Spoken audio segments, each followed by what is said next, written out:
Hi everyone! Welcome again sa aking YouTube channel. Ako po si Sir Dennis. Sa video ito ay ipapakita ko sa inyo ang pagsasolve ng problem sa pre-calculus sa lesson na conic section. This time, it's about parabola. Ang ating problem number 5 ay tungkol pa rin sa conversion ng general equation into standard equation of a parabola. Convert this general equation y squared plus 8x minus 2y is equal to 23 into standard equation of parabola. Again, ang gagamitin nating technique dito ay yung completing the square. Isulat muna natin yung general equation. We have y squared plus 8x minus 2y is equal to 23. And then, i-group natin yung may parehas na variable sa left side of the equation and the rest of the terms, itatranspose natin sa kanan. Ang i-group natin dito ay yung y squared at saka negative 2. We have y squared minus 2y. And then, yung positive 8x, itatranspose natin sa kabila. We have negative 8x. And then, yung 23, dahil nasa kanan na siya ng equation, hindi na natin siya itatranspose. Plus 23. Ayan. Sa kanan natin gagawin yung completing the square. Lagyan muna natin ito ng third term. And then, yung third term na yun, i-add din natin sa kanang bahagi ng equation. So, ganito muna yung magiging format. Y squared minus 2y plus the third term.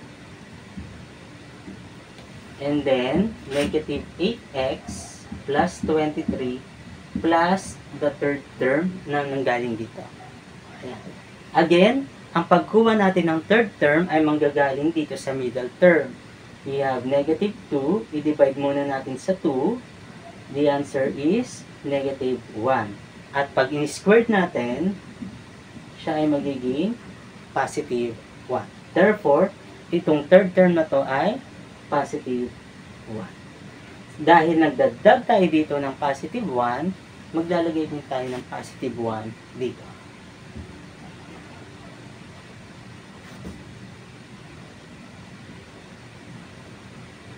Then, itong trinomial na to is i-convert natin into binomial na naka-square. Ito ay y minus 1 squared.